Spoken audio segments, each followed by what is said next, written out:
Welcome to something a little different. I've realized that just reviewing web novels, that's not very fun. We need to experience these masterful works. So instead of reading it and giving my opinion, we're going to go through this live. That's my new series, read along, because now you the person on the other end, now you don't need to read it. We're going to experience this together, and I'll, add some commentary and stuff as we go on. So for the first episode,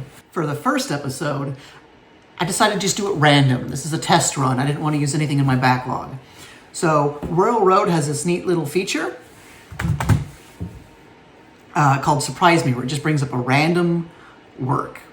So I press the button, and we're just going to read through the first thing we hit until we get bored, basically. I'm really looking forward to this. I think this new format, I think this is it. It's going to be fun. So I got my laptop right here. It's not in frame, but it's right here. Here we go. Yeah, there you go. Our trial run, if you will, is called A Desolate Life by a Spicy Taoist, which that's a lovely name. Original, ongoing, action-adventure mystery. Warning, this fiction contains gore and traumatizing content. Wonderful. And I'll put the thing up here so you can see it briefly. It's a mountain. You see it, I don't need to describe it. 6-year-old Jan, Y-A-A-N, makes me think of yams, has never before left his birthplace, Lightstone Village, which, right away, great sign there, has never before. If you have never left your birthplace, you've also have never before left it. So we've got some extra words. Like many others, he is intrigued by the Heavenly Path sect, the mysterious immortal sect that rules over the lands. Very specific. Many others. You don't need to know who they are. However, during the Heavenly Path sect's forceful entrance test in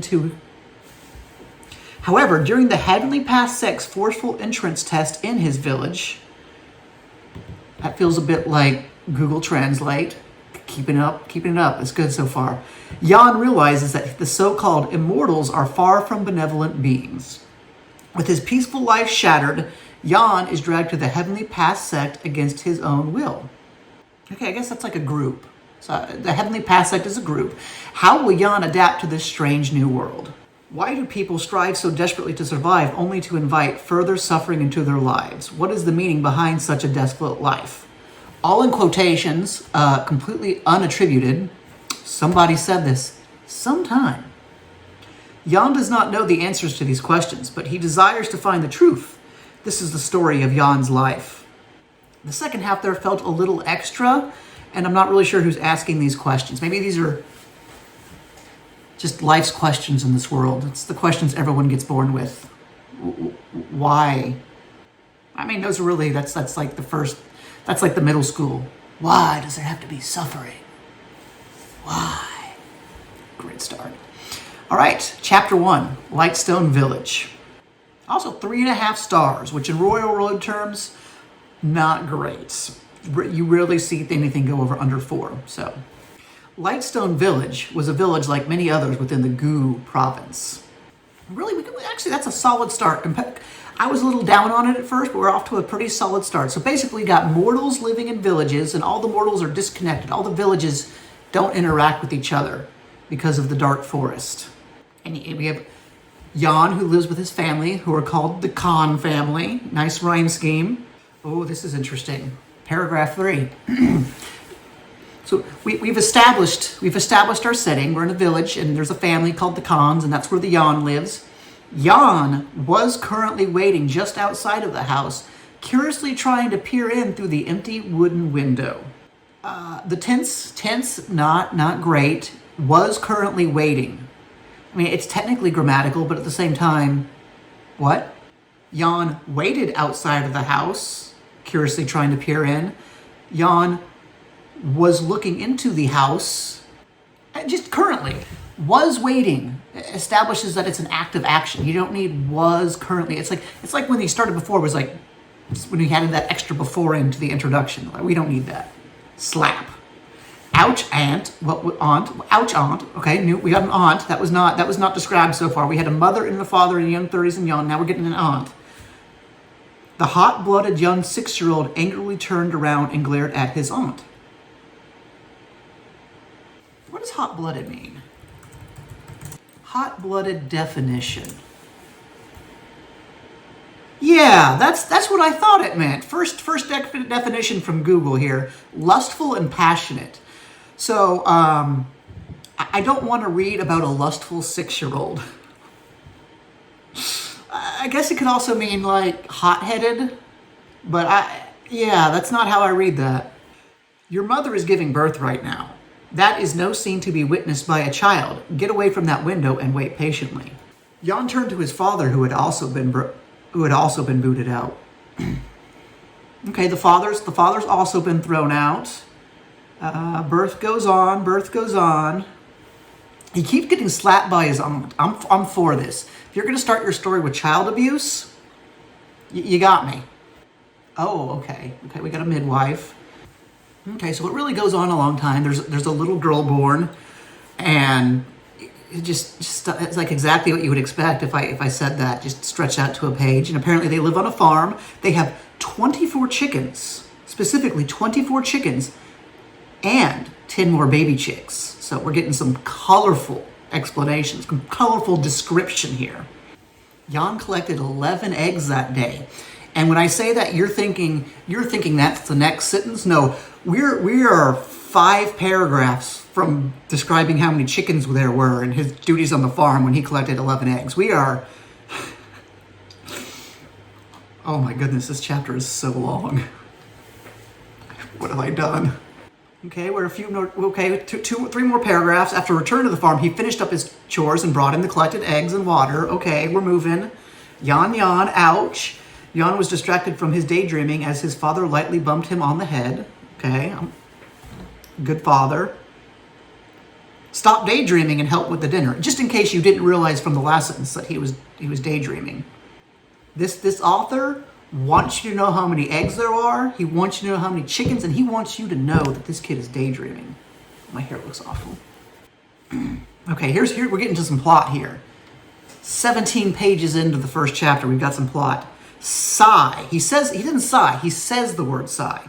The Lord Immortal is visiting the village in 2 days' time. He only visits every few years or so. If only I had known sooner that he was coming in 2 days. Then maybe, well, it's too late to regret now. We can only pray. That's ominous. I skipped over the part where they talk about eggs again. There's more eggs. Who is the Lord Immortal? Is he like the immortal tax collector? I actually really like that. In like a small medieval village, the kids, his biggest like conception of like a powerful figure would be the yearly tax collector. That's cute. You know the heavenly path set controls this area, right, Jan? Jan nodded. Of course he knew this. The Heavenly Pasek was said to be a glorious organization filled with valiant immortals. I kind of figured that when they said the mortals lived in the city. They live on a large mountain tens of miles away from the village, the city. Permanently immersed in a thick white fog. I know this is very Chinese, but this feels very Grecian all of a sudden. Zeus, what's the name of that mountain? I keep wanting to say Vesuvius. That's not the right mountain. He visits each village to make sure everyone's working and not having traitorous thoughts, so he might be a mind reader. And weirdly enough, we get, and little June, which I'm assuming is the baby, it's really weird that she gives birth, and we go pages and pages without getting the name, and then just kind of name drop. Like normally, if you're going to show us like pages upon pages of a birth scene, be like, here's your baby sister June. So no, we don't need that. She was named as such because she was born on the first month of June. Is June a Chinese year? What? And we're back to the Lord Immortal. Like, this is just spastic now. Okay. Apparently, the dad is worried that the Lord Immortal might take him or his sister away. No explanation. Okay, then we get a lot of stuff about him going to town and everyone's acting weird, which, I mean, you need to cut this down. Like, that needs to be like your chapter where you're just like, doop, doop, doop, I'm a little kid. Oh no, everyone's acting weird. Something's going on. It's just, we're going to have dinner. We're going to have a baby. We're going to have all these things. Just like, stick to one idea. That night, the couple watched as their 2 children slept. I had to lie to him. Sigh. It's best not to let him worry. After all, things really might be fine for us tomorrow. It's just that, indeed, there is always a chance. As he pretended to sleep, Jan overheard their conversation. He screwed up his eyes tightly, trying to forget about everything as he fell into the Gentile night. Gentle. That's on me. It's gentle night. But what's he lying to him about? He hasn't said anything yet. Just that it's going to be okay? It's just vaguely ominous. We need details. Especially if you're going to spend 30 pages on your first chapter. Details. Pump it up. Everyone's going into town to meet him. The majestic black and crimson robe draped down to his ankles, covering his body as if he disdained from even touching the air in the rural village. His sharp gaze skimmed over the villagers indifferently, his expression telling of his disdain of these people. As his eyes passed over each person, they lowered their heads without fail. I mean, not bad. It's a little on the nose. This must be the Lord Immortal, Jan instantly realized in shock. You think? Like, he came in a carriage and everything, and everyone's bowing to him. He's like, 5 minutes later, that might have been the guy. Bring forth the children the ages of 5 and 10. Not 5 through 10, 5 and 10. So it has to be a multiple. That's actually interesting. Okay, if that's what he intended. Wait, but Jan is 6. So it's not 5 and 10. That's a typo. It's 5 through 10. Because Jan is not 5 or 10. That's less interesting. But okay, I get what's going on. He waved his hand, then with a flash of white light, a strange glass orb appeared in his hands. Most of the kids missed the scene as they kept their heads lowered out of fear, but Jan caught a glimpse of the bizarre occurrence from the corner of his eye. What was that? He sucked in a breath of cold air and forcefully suppressed himself from crying out. Form a line and touch the orb, the man spoke plainly, but his words were like divine gospel, and the children all found themselves obeying him obediently. Once again, this repetition, obeying obediently, as opposed to obeying disobediently. One by one, they did. There were 23 children in total who met the required age of 5 through 10. No talent, go back, the old man stated calmly, as if the assessment didn't matter to him. Looking at the strange orb, which hadn't changed at all following his touch, the child stared. Okay, so it's some other child that wasn't established. Returned to his parents. Okay, one by one, keeps going. Low talent off to the side. I'm going to guess. I'm going to make a guess here, educated guess. I think Jan might have a lot of talent. The girl he knew, Elia, had high talent. Maybe establish her in the market beforehand. You spend all this time about where he goes into town and whatnot. Maybe have kids, establish the kids he meets, and be like, so we know, like, ooh, we're invested in the other kids as well. Whatever. The rest he treated as dust. I like that line. That's actually a good line. Finally, it's Jan's turn. We're here. Moderate towns. Okay. Being, we're not going too crazy. I actually really appreciate that. Wah, okay, someone is screaming like Waligi. Wah, wah. Oh no, it's the baby crying. Okay, the baby is crying. A flying sword appears in the air. Seeing this, the villagers were all terrified, quickly moving out of the way of the source of light and noise, leaving Jan's mother, father, aunt, and young sister alone. Wah! Insolent mortals, to disrupt this lord's duty is an act deserving of... Okay, now here's the thing. The entire village was required to come here. This man required them to bring the baby there, and then he's mad that the baby is crying. Like, that's on you, dude. If you don't want to be interrupted by a baby crying, tell them to leave the baby at home. The sword lit up with a bright white light, then shot forward through the air in inescapable speed. Jan could only watch on blankly, in disbelief, as his mother, sister, and aunt... Whoa, okay, hold on. Jan could only watch on blankly in disbelief as his mother, sister, and aunt were pierced through the chest by the sword. One by one, they lifelessly dropped to the floor in rapid succession. Huh? Jan didn't understand what was going on. This wasn't happening, right? The sword tore apart their bodies as it was simply cutting through air. As if the reality of the situation set in, Jan's eyes widened as he watched his mother drop to the floor, still gripping tightly onto his baby sister. Not long after, her body hit the ground and kicked up a small cloud of dust. Jan's aunt joined them soon after. Ah, his father stood to the side, shock and horror plastered across his face as he stared at the fresh corpses of his wife and newborn child. Didn't say he killed the child. 1 second, hold on. His mother, his sister. Yeah, his sister's the baby. And aunt were pierced through the chest. A little sexist. He only went through the women. It was only the baby that was crying, and the father was part of the family standing with him. Now Jan is really mad, obviously. You killed my mother, my baby sister, my aunt, and for what? You monster. I made fun of the lusty 6-year-old earlier, but assuming what he intended there, like establishing he has a problem with anger, then, he's angry here. I don't know if that's a thing. I guess that's the thing. Anyone would be angry here, so why do you have to establish that he's an angry child? Like, you don't need to establish, that's just basic human emotion, but, good on you for trying. Spicy Taoist, it's the same. Yes, Jan. These names. Jan, stop it. Just as Jan drew in closer to the immortal and the robed man turned towards him with a frown, his father... Wait. There needs to be a comma there. It makes it look like immortal and the robed man are two different people. So, wait. No, that's definitely how it's written. A comma wouldn't help. So in this sentence, all of a sudden there's an immortal and a robed man. Apparently, I don't know, maybe he gave his robe to somebody. That wasn't in there. His father suddenly yelled out urgently, which, don't do that. If you're going to have someone say something, don't put yelled out urgently after a full sentence. Let us know who's talking. His father is begging. Full-on contrition. It's actually presented really well. He's using bang, him hitting his head against the bang. Please forgive him. Bang. I apologize on my son's behalf. He is but an ignorant child. I'm here for it. So how will you make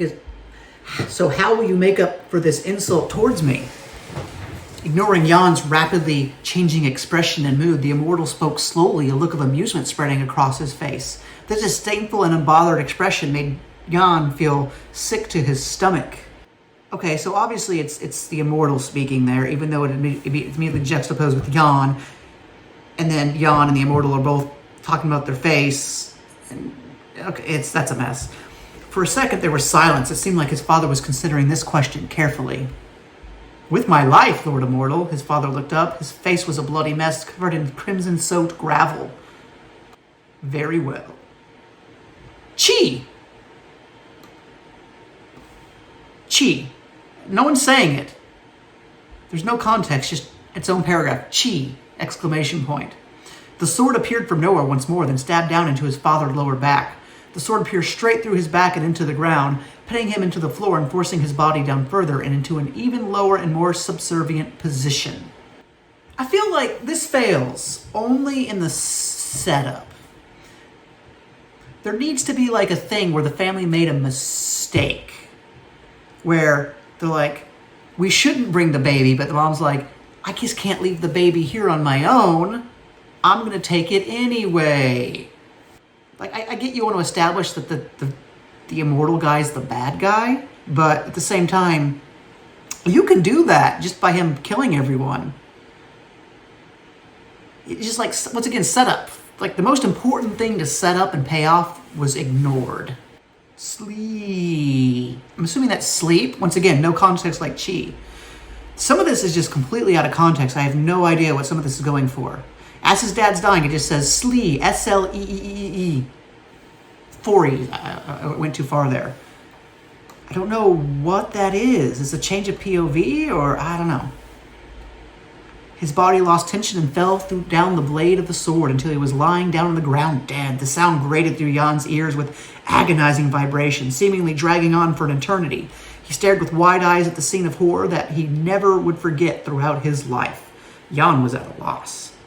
Seeing Jan's hateful gaze, the man raised an eyebrow. Do you intend to invalidate your father's sacrifice? He asked coldly. He felt conflicted. The hate he felt towards this man was nothing like he had ever felt before. For the first time in his short life, he wanted to kill someone. He wanted to rip this man's body apart and leave him for dead. It's a good moral conundrum. Okay, we're moving. Your father died because of you, boy. What? No? Now, though, there is no one else to step out for you. I only accepted his offer on account of your moderate talent, but I will not be so generous if you incite my ire again. Okay, I'm going back here. What did I miss? He did call him a monster. I guess that's what it is. Not completely out of left field. What did she do to deserve this? You monster, you. And then his father steps in. So, I mean, this is, in terms of establishing your villain, this is a little too cartoony. I would have loved him to see go like full emperor, like, yes, embrace your hates. But I guess he's just like, man, I'm snooty. How dare you be offended when I kill everyone? Why do you treat them like that? Because they are dirt. The lives of mortal are akin to those of livestock. They exist only to produce resources for the key masters. Oh, they're continuing the ceremony. All the children are getting into the carriage. It seems all the children are confused about where they're going. But here's my problem with that. If this happens every 5 years, and like the children in the village who went through it last 5 years ago, like there's 13-year-olds who did this. They'd be blabbing. Like this is not like going to be a surprise to anyone. So world building, not horribly believable. Like they should all know what's going on here. That's not going to stay a secret. But he's joining the heavenly sect now. There's another boy named Falca. Falca. I'm going to have to be really careful how I pronounce that. All right, that's the end of chapter 1. It was really long. Actually, a pretty good chapter. I mean, obviously, I'm making a little humorous here, but it's just way too long. But it has all the elements it needs. You have a standard little farm boy has this ceremony.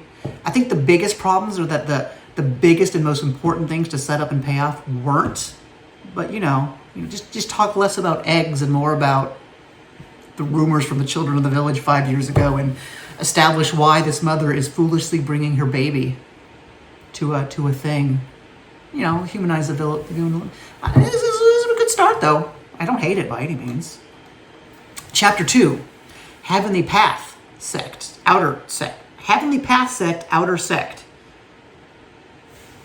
Sect definition.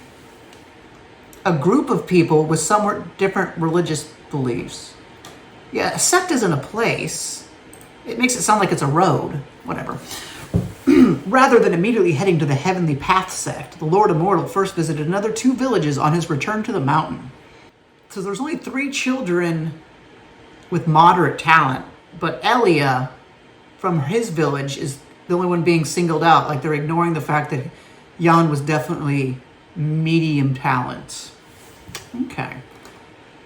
30 children squashed together. The small carriage now felt somewhat cramped. Some kids were forced to sit on the floor or even stand as they traveled along the bumpy roads. Normally, children would complain about these kinds of conditions, especially since they were forced to endure for hours on end without food, but the atmosphere was indeed silent and stifling.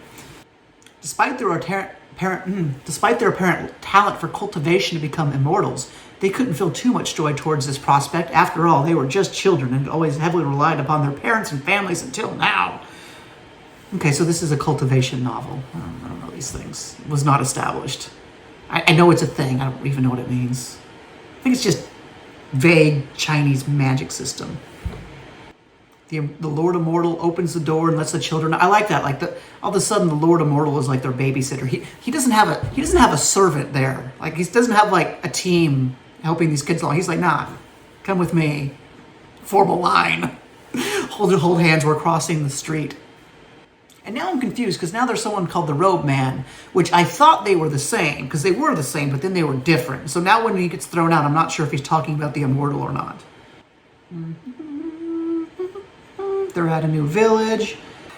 Jinti! The children jumped in fright as the Robe Man suddenly yelled out with a booming voice. His voice was louder than any human voice should be, yet he had hardly opened his mouth to produce this staggering... Is the Lord Immortal the Robe Man? Because here's the problem. He is wearing a robe. So he is literally a robed man, but I'm not sure. Maybe there's just a man with a robe. And there's a chubby-looking man running from the village. Greetings, elder son. No context. I guess the chubby man is elder son. Maybe the robed man. I don't know. The robed man waved his hand, signaling for the children to walk across to the chubby man. Okay. This is getting a little silly. Wait, not you, Elia. The elder stopped Elia before she could move. She looked up in surprise with a questioning look. Of course, there was nothing more that anyone could do. Jan and the others could only sigh, leaving Elia feeling hopeless and alone. Damn it, Jan gritted his teeth and clenched his fists. He had resolved himself to protect the other children from the village, but when it came down to it, what could he really do? Nothing. He was powerless, completely unable to help. Protect them from what? There's not like a threat. This is motivated by nothing. Elder Son. So Elder Son is the robe man, is Lord Immortal. The chubby man named Jean T. Okay, there's two men, the robe man and the chubby man. The robe man is also the Lord Immortal, which is also the Elder Son. The chubby man is the elder in Jean T. I need like a bingo card to keep track of all this. My name is Jean T, as we've established. But you trash will call me Lord Jean T. Sure. He puffed up his chest and looked down at them arrogantly as he spoke, feeling everyone felt speechless. Oh, these chapters are so long. Oh my goodness. Like, obviously I'm not reading word for word. I'm brushing over a lot. I'll skip pages here and just summarize, but let me just check real quick, because this is about the same length. I'm going to put this into my Word document and see how long it is. I was hoping to get through several chapters with these videos, but might not be that realistic. Okay, what do we got? Tools, word count. Yeah, 6,500 words about, which is a little over 20 pages in standard formatting. So yeah, first two chapters are about 50 pages combined. Okay, we're back to it though. I'm gonna get through this one for sure. Okay, now once again, exuded a similar aura to that of the tax collector. Aura was mentioned once before, and I thought it was literally just like metaphorical. I think there was a literal like spiritual aura, I think. This place is called Zong Village. It's part of the outer sect of the Heavenly Path sect. Capitalization, very, very little spotty. The rules are simple. If you want to eat, then you need to work. If you disobey me or annoy me, I'll beat you down. Okay, yeah. I am an esteemed key gathering realm key master. Something you trash can only dream of. Key gathering realm key master. That is all the title. The title has key in it twice, so you know it's important. Key is important. Hearing all this, Falca couldn't hold himself back. Okay, haven't heard about Falca from last chapter, but he's there. Aren't we supposed to be learning to become immortals here? I guess that's what, I don't know, is that what's happening? Is that how cultivation works? Once again, it just said it's cultivation, didn't explain crap.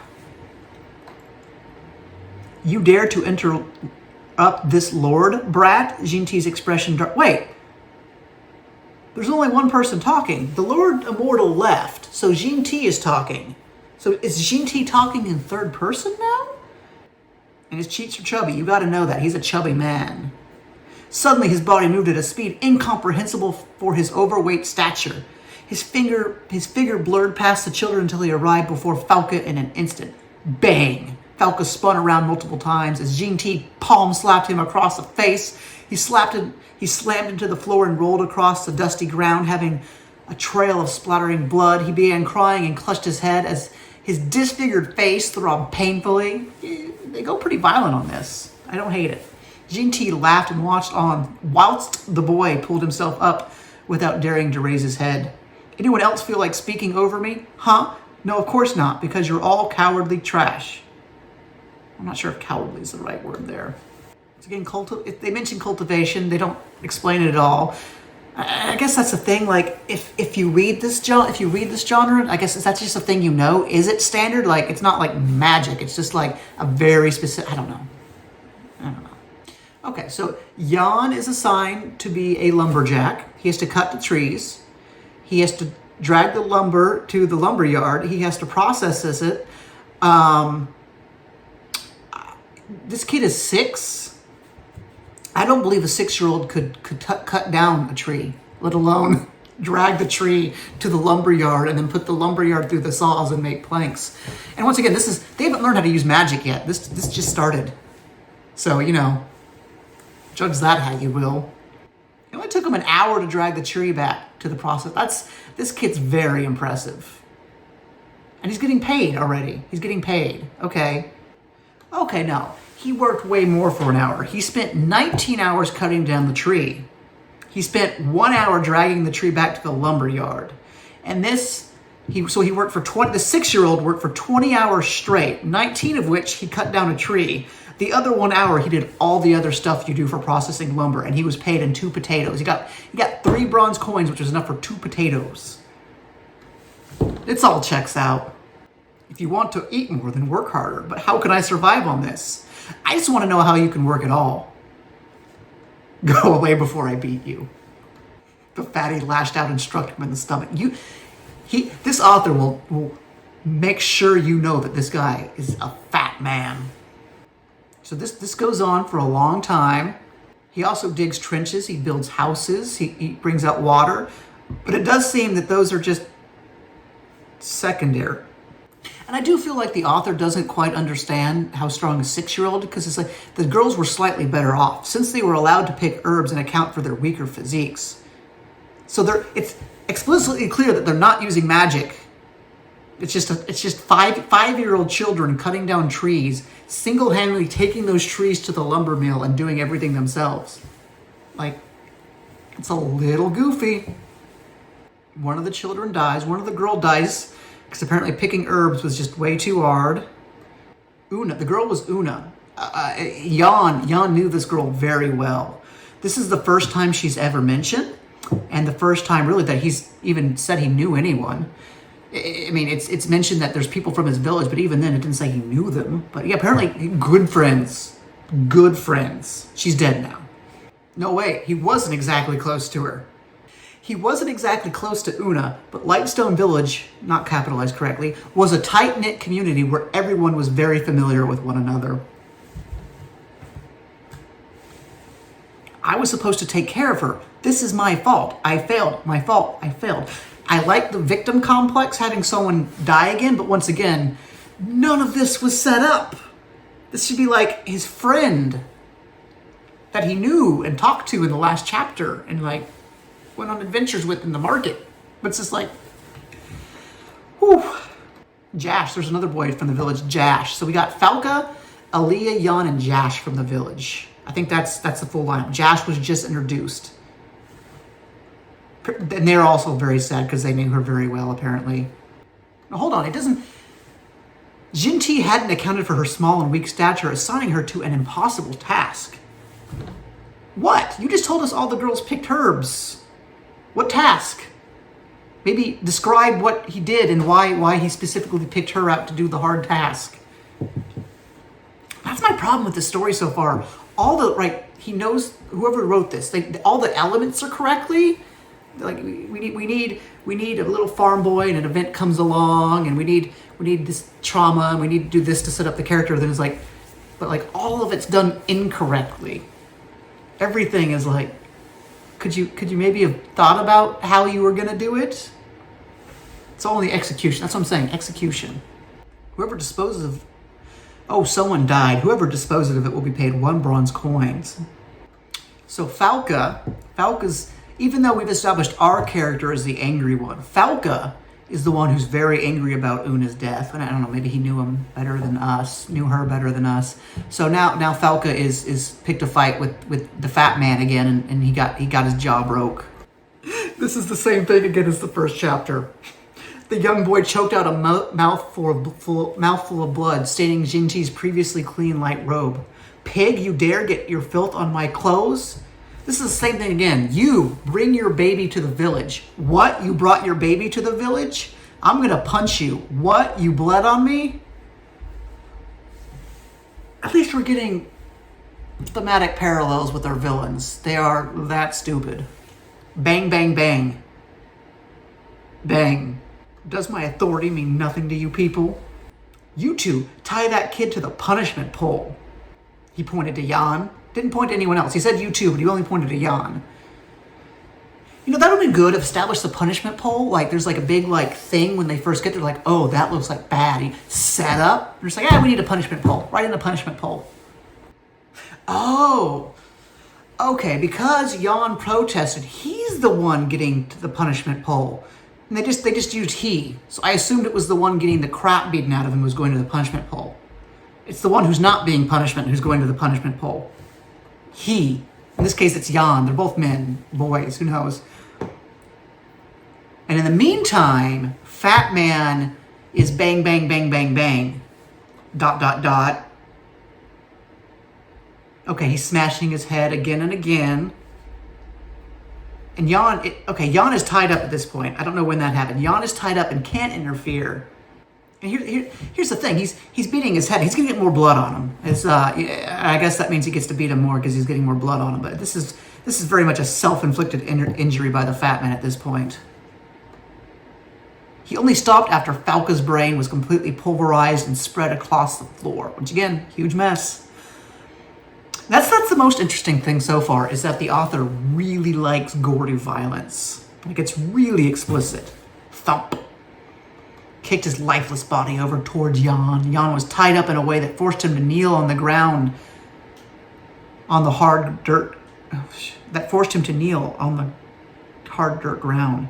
Leave him tied up with the corpse for a day. Actually, Falca's death, better than the other deaths. I feel like Falca's the most established character so far. But this is really grim dark. This is going hard. But hey, Jan was tied up there 24 hours with the dead body, and then he's off the pole and it's not addressed again. But you know, you think you'd have like a paragraph about he's like having to look at it the entire night and the smell and all these things that would, you know, the setup would indicate, but no, it's over.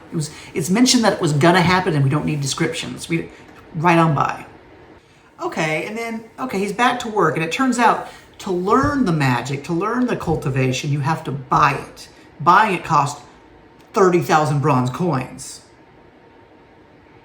So this feels like a weird Mr. Miyagi Karate Kid situation here, where they're like, wax on, wax off. Do that really good until you can do the magic. If they can make it to 16 years old, they can leave the village. At which point they get it for free.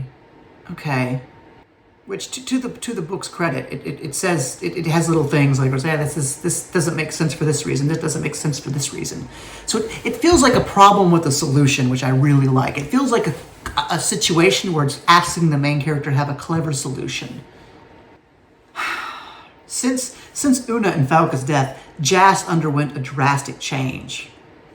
Which, that's great to know, because he wasn't a character before. He was literally mentioned once as existing. So, you know, he's changed now, though. We didn't know him before, but he's changed. So Jan keeps going on and doing his woodcutting thing, and he goes into the forest. He gets attacked by a fish trying to cross a stream. I do wonder how much time has gone on at this point. Is he still 6 years old? Okay, I guess the fish is presented as like a thing like, oh, I can kill this and eat finally. But there's like an upward trajectory. There's something like, I've earned 3 potatoes on this day. I was only earning 2 potatoes before. So it's really weird for there to be an upward trajectory of like, I have more food than I had before, but like also I'm really starving and I really need food. I thought the narrative arc of this chapter was like, we're giving you an impossible task and you slowly get stronger. You get your way there, but apparently not. A couple of minutes later, the obscure fish finally stopped moving. What kind of adjective is that?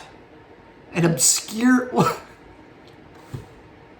Was it really well camouflaged? I don't know what that means. He's eating it like Golem. Sure.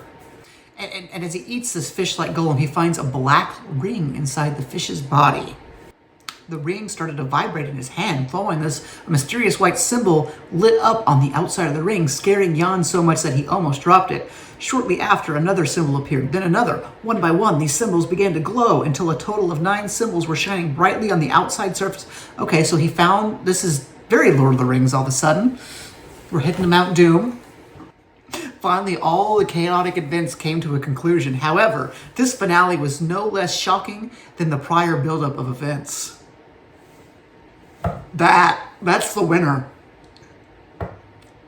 That's the winner for best sentence. We found it. Finally, all of the chaotic events came to a conclusion. However, this finale was no less shocking than the prior buildup of events. That's the most nothing two sentences I've ever seen. Oh, a woman made entirely of light appears. Stared back down at him. After a single glance, she turned away and looked around. Beautiful, such a beautiful woman. The woman was so beautiful that for a moment, Jan felt like this woman was the only woman he had ever known.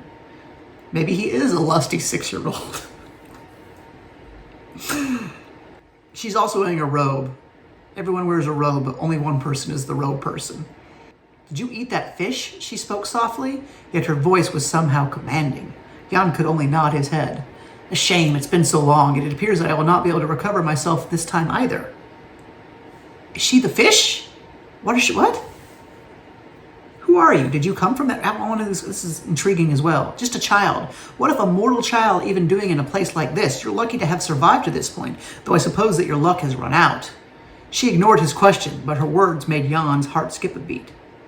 You consumed a young demonic beast. Your body cannot handle that energy. You will die soon. My apologies. She stated this plainly as if this was an irrelevant matter that didn't even warrant an emotional response. Help me, please.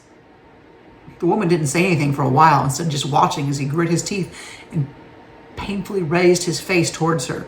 Seeing this fire in his eyes, desire to live, she raised one eyebrow by an unnoticeable amount.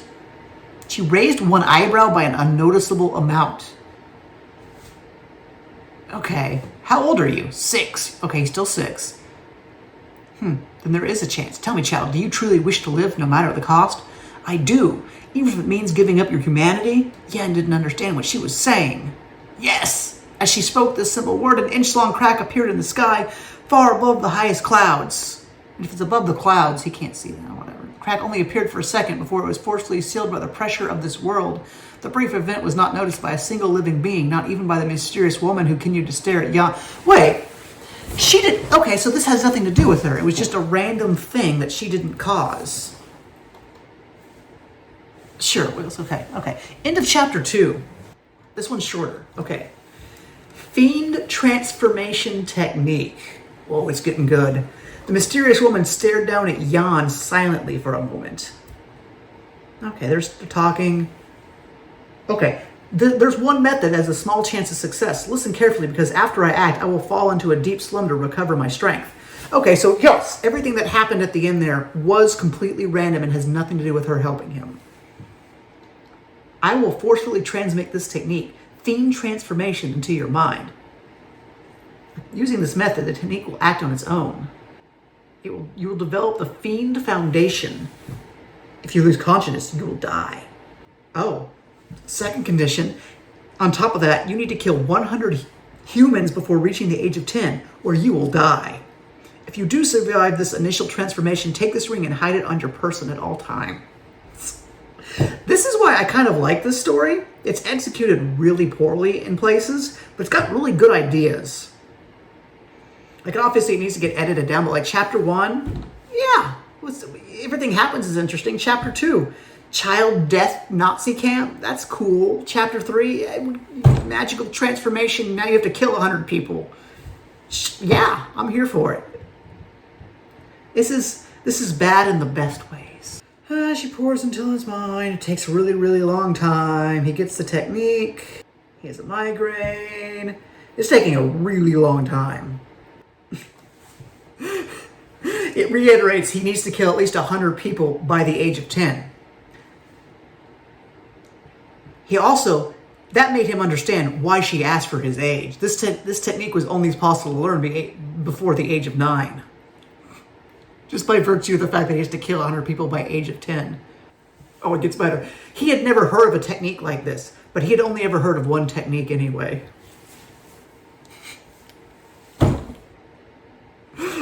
Yeah. I don't want to kill anyone. That's not true. He's established very much that he wants to kill a lot of people. I guess he's turned off death now after seeing all those people die, but he wants to kill the abusers, so whatever. No, actually, he would happily kill elder son and Zin-T. That's not a revelation. We know this. Then I just need to kill evil people? Yan had this thought, but quickly realized this is really stupid. We know this. Did he even have the ability to kill? He was just a small malnourished child. He could barely kill a chicken or a goat, but he did kill a demonic fish, apparently. So, I mean, you killed a demon. Let's not worry about the chickens here. Also, you've been spending months chopping down entire trees. Like this 6-year-old is jacked. After gathering his thoughts, he didn't immediately return. Oh, it's already done? What? Okay, it's already done. That was fast. It was fast when it actually happened. It was really slow building up to it. Having the fiend foundation meant that his body had transformed into something inhuman, something able to process the so-called demonic energy within the fish. Despite knowing this, his first bite was small and anxiety-ridden. Fight for what? What did he bite? Okay, he's eating the fish again. Okay. I kind of just assumed he ate all the fish because it didn't immediately hurt him, but okay. Oh, he brought the fish back with him and stored it under his bed. I guess even though he's starving, he can't eat it now? It's not explicit like it gives him power or anything. How big is this fish? He had eaten so much fish he didn't care about his meager potato rations. It wasn't that big of I'm going back. How big is this fish? Its pitch black scales made it difficult to see clearly in the dimly lit forest. I guess that's why he said obscure. But its large 4-foot length was outlined. I mean, that's big. Yeah, I guess that's about as big as he is, isn't it? Okay, that's my bad. It's a big fish. Also, he was able to kill a 4-foot long demonic fish, but, can't kill a chicken, apparently. Okay, another 3 months go by. He's now 7 years old. He and Jas aren't getting along now. Jas is going in full survivor mode, trying to do whatever he can to survive, and Jan's not having that. He's kind of like the chubby man, Jin-T. He's Jin-T's right-hand man now. He's made himself a knife. Sure. He can fell a few trees and drag back the lumber in one day now. I really question how much the author thought about that. How long would it take to cut down a single tree and drag all the wood back somewhere far, like literally miles away, 1 mile to 2 miles away? That would take days for a single tree for me, I feel like. Okay, they're doing their thing. Jan's plotting revenge. He's spying on Jin-T. He's got his knife. Okay. Seeing the inside of this room up close only increased Jan's desire to kill this fatty. This is amazing. I wasn't sure what was going to happen, but the surprise me feature really, this is a winner. This is good. There was no error in his strike. He was all too aware that chi again, just randomly. Just whenever chi is used.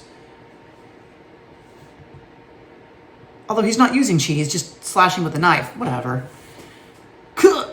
Jin-T's eyes shot open, making Jan jump back in fright. The confused young man tried to stand, but after... Wait, the confused young man. Is Jin-T now the confused young man? He's a big fat guy who's old, but whatever. After Jan removed his knife, the blood spurted out from his neck like a broken faucet. It's a good description. Jin-T managed to make a single step before his blood pressure dropped and he collapsed to the floor. Thud. His body hit the floor with a thump, then switched for a few moments before coming motionless. I kill. Jin-T, are you, huh? The door suddenly burst open, frightening Jan into crying out. It's weird how everyone started saying things before the door actually opened. There's a girl who... Okay, I guess it's a girl who burst for the door? Oh. He stared forward with wide eyes as a girl stared back at him in shock. He felt mortified as he lowered his gaze and saw a red line appear around her throat. He had apparently slashed her jugular because the blood spurted out audibly. Okay, apparently that happened. He killed the girl. I don't know how old this girl is. Is it one of his people? I don't know. The girl's eyes rolled back and she fell forwards, almost knocking down Jan, but finally landing on top of Jin-T. A pool of crimson stained the carpet beneath his feet. The entire room was stained in red, creating a stifling feeling that bore down on Jan's stunned mind. She What was she doing here? Okay, that's on me. What was she doing here? I guess I killed Jinti. Are you, huh? Okay, this is very confusing written scene here. The girl was Jinti's plaything, but she didn't usually stay around his home this late. Okay, apparently he knew about her. Would have been nice if he planned this out. It's just kind of, he made a knife. We saw that. He got 2 kills in his bag already. We got 98 left. And he ran away into the forest. He ran all the way until he reached a stream 2 miles away. And he threw the murder weapon in the stream. I guess that was his plan all along, to dispose of the murder weapon after doing the deed. Hugh. H-U-G-H. That's supposed to be someone says Hugh. I'm assuming that's not a name. He fell to his knees and threw up and continued to dry heave for half an hour after. Okay, that's his first kill. I'll give him that. And apparently he's only said about killing the girl. Once again, yeah, that works. But here's the thing. When he says to slaughter an innocent girl, it's literally in quotes, to slaughter an innocent girl. Does he know something that we're not being told here? Or is it just, I don't know. He felt powerful that he, a small mortal child, managed to cut down an almighty key master. Jan knew that this was wrong. He hadn't done anything good, so why did he feel a sense of euphoria amidst the fear and guilt? He killed one of the religious symbols. He is now a euphoric atheist. Worse yet, he felt a desire to kill even more. He quickly realized that this must be due to the fiend transformation, and yet he also was throwing up and not wanting to kill at all, but also he wants to kill more. And the slaughter ore that he absorbed after proactively... Okay, so whatever that means, that's out of nowhere. Knowing that it had to be his feeling escalating further, Jan calmed his breathing and closed his eyes. He hung up his washed clothes to dry, then sat down. Okay, yeah, he's just chilling at the river. Which, in terms of disposing of a murder weapon, maybe do it and then leave. Maybe wash off and you'd be like, all right, wasn't me. Because as far as I can tell, he's planning on staying in the area. Chapter 4, The Insanity of a Demon. We can go a little further. He's in the dark forest. Wait. Jan remained in the dark forest, working as usual for a full working day. So he was cutting... whatever. I don't think that makes sense. So he gets back to the village. A crowd is formed. Jas, his rival Jas, thinks there's going to be rebellion. And he seems angry. And there's another boy, Hauk, who is also following. That's new character, but he was also important. He was Jas was Jinti's right hand. Hauk was his left hand all along. It is our duty as his subordinates to maintain order as we investigate and wait for someone for the sect to arrive. And that's my thing here. If you're going to spend 25 pages a chapter, establish the characters that are going to be characters for the rest of your book, whatever. Of course, and of course the author has to tell us, of course Jan knew exactly what was going on. He knew it better than anyone why this was all happening. You think? Do we need to be told that? What is going on? Why is everyone arguing here? He spoke to a boy named Foya, a person who he was familiar with, that we're hearing for the very first time. Hauk, I've always hated you. Don't think that I've forgotten about the scar that you gave me back then. This is new information. The loud boy clutched the scar on his cheek, remembering how 3 years ago Hauk had cut him with a knife to please Jinti. Who's talking? Obviously, it can't be someone from our group because they haven't been here 3 years. Who's the loud boy? It's not Foya. Okay, just somebody is saying this who's been here. These two arrived from the same village and originally vowed to protect one another, but years of suffering ended up sending them on very different paths while slowly tearing them apart. Who? Also, the parallel between Jas and but at the same time, this is coming from nowhere. There's tons of new characters arguing now. Jas is talking with Jan.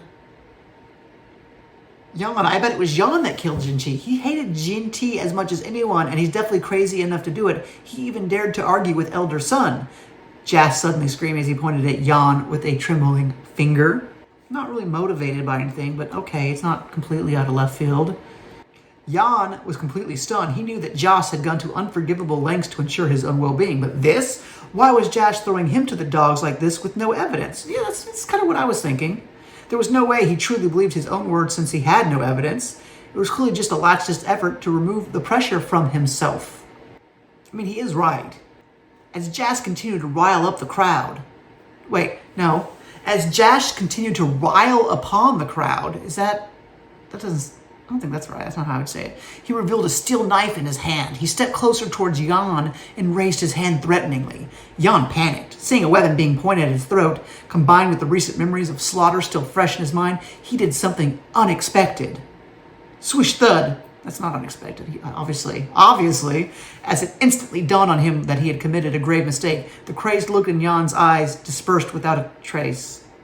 Who realized he made a mistake? Jas stared at him with a shock as Jan continued to hold on to the handle of his axe tight. What a thump! Jas's body dropped to the floor. This is all over the place. His skull was caved in from the side with Jan's axe. Passive voice, really bad passive voice. He had zero hope of surviving. Okay, there's sentence issues here. He had zero hope of surviving such a brutal wound. Do we need to be told that? An axe goes halfway through your head, and we need the narrator to tell us that he had no hope of surviving such a brutal wound. The boy Hauk was previously arguing with now became silent, cautiously turning his gaze toward Jan. Who? This is a new character. After seeing Jan's extreme reaction to Jas, it was beginning to seem like he might actually have found the true perpetrator by accident. I mean, he was coming at him with a knife. This is not super smartly written. It's starting to fall apart right now, I'm not going to lie. Up until now, it's been some pretty good ideas executed poorly, but this is just like complete nonsense pandemonium. All of the kids were malnourished, but Jan possessed the Fiend Foundation. Compared to the others, his strength and reflexes were simply a full level higher. This was never established. All it established was that it let him digest a fish, and that he had to kill 100 people so he could digest a fish. I mean, I kind of figured that, but it would have been nice to know. Okay, everyone panicking. The next to act was Hauk. Only took a page to get there, but if I can kill him or even catch him alive, then the sect will definitely reward me. Perhaps I can even enter the intersect this time. Swoosh, these words. Swoosh, thud, thump. Literally, I said that ironically, swoosh, thud, thump. Then this next page has both swoosh, then thud, and thump. It's a little ridiculous. Okay, now they're fighting. Okay, Jan's killed someone else right into the rib cage. Hauk is dead. You know, Hauk, the character who was introduced 15 paragraphs ago, who's been here the entire time, dead. But, oh no, a strand of slaughter aura, once again, not established, slipped into Jan's body yet again. He killed Hauk so viciously, and now any trace of hesitation had disappeared from his actions. He saw 2 more people moving towards him from either side and acted right away. Do they all have weapons? They do. The girl blocked with her scythe hastily, but unexpectedly found herself thrown back from the floor. I guess everyone joined up with, it was like an angry mob, like a comical angry mob. Everyone brought their farming tools and stuff they do their work with, except the ones who have knives, which I guess they just have knives. She was shocked. How is he so strong? He kills another. Swish. This is a fun idea. Every chapter something completely different, if it just made sense. Foya's out here. Oh no, he killed Foya. He's full on berserker mode. You know, I thought this story was about him going to be having to kill 100 people. That's book 1. I've got to kill 100 people to survive. He's going to get that by next chapter. He's up to 7 right now. Those people didn't run away, nor did they attack, but they were shown not an ounce of mercy. Not moving made them simple, easier targets. Okay, that's stupid, but... And there's a weird... I don't even know, a formatting break? Oh yes, it is. The very first time here in chapter 4, we get what's clearly a formatting break within the core of the Heavenly Path sect. Okay, it's like a break. As he's doing a montage of murdering children, we cut to the Heavenly Path on top of the mountain. There's great elders and there's a sect lord, Great Elder Deho. a strong, okay, they detect the horror, the aura of slaughter and death. They think it's a demonic beast. Great Elder Juan, he's going to go investigate. And we cut back to Zhang village. Yan's slaughter raged on throughout the elders' discussion. Like, it was, like, literally, I didn't skip over much. That was pretty much their discussion. It's kind of weird that, like, I figured that was, like, parallel to what was happening. Anyway, he killed everyone hesitant enough to remain behind the immediate vicinity, and was left wandering through the village like a sadistic lunatic, seeking out more people to kill. I actually really like that they're characterizing him like that. His mind descended into a psychotic state, while his 5 senses were all soaked in a sea of blood which exuded a thick aura of slaughter from all directions. Shh, I'll be okay, but sis, I'm scared. I don't, just stay quiet. Please, Ginny. Ginny. That's so weirdly American. June and Ginny. I think June might actually be, like, Asian, but Ginny, definitely not, especially not how that's written. At ages 6 and 8, they were too weak to fight and too slow to run, but so close to hide in their home. Bang, the door was thrown open, and she screamed. Jan lifted the girl up to her feet and stared at her. He saw tears streaming down her face, felt nothing but the desire to kill. Chi! He stabbed her into the heart using a knife that he picked up earlier. This is actually horrific. This is, like, almost mean-spirited, but I'm here for it. He drags her out from the bed. The other sister, he grins evilly. Someone recognizes that it's fiend transformation, and they think it's a great opportunity. I have no idea who's saying this. Oh, there's another robe man laughing happily. Okay, this is new. Okay, that's on me. A new old man has entered the scene wearing an elegant robe, staring at him with a blazing. This guy really loves robes. Buy this man a robe. Great Elder Juan. We just saw him, based on the concurrent timeline we have, maybe he can teleport, but he got here within a couple of seconds from the top of the mountain. So I'm going to assume teleportation. Possibly. Each hand seal accumulated more energy, sending into an ominous-looking gray circular symbol that was slowly falling towards Jan. Ha! Fusing again Jan's body. Okay, success. Now looked more overjoyed. With this, my chance of success have written tenfold. To think that I would be so lucky as to run into a half-demon and a fiend at that. He's already won. The Great Elder has won, but he's like, success, my chances have risen tenfold. He's already won. Okay, there's more stuff here. I just need to raise it into a demon core realm creature. Then I can refine it into a puppet and use the process to gain enlightenment and to ascend to the elusive origin soul realm. I change everything I said before. That is the best sentence ever said in this. I just need to raise it into a demon core realm creature. Then I can refine it into a puppet and use the process to gain enlightenment and ascend to the elusive origin soul realm. That's amazing. Oh, firstly, though, I must clean up these witnesses. He looked around slowly, sighing regretfully and shaking his head. Killing children is not something I like to do, but for my cultivation for the sect, I have no other choice. It didn't take him long to kill the remaining 27 individuals instantly and painlessly using his refined methods. He didn't look happy about committing such an atrocity, even closing his eyes and muttering an apology for his actions. But he laughed with joy as he picked up Jan's limp body and stepped onto a flying... Oh, so he didn't teleport. He flew down on a sword.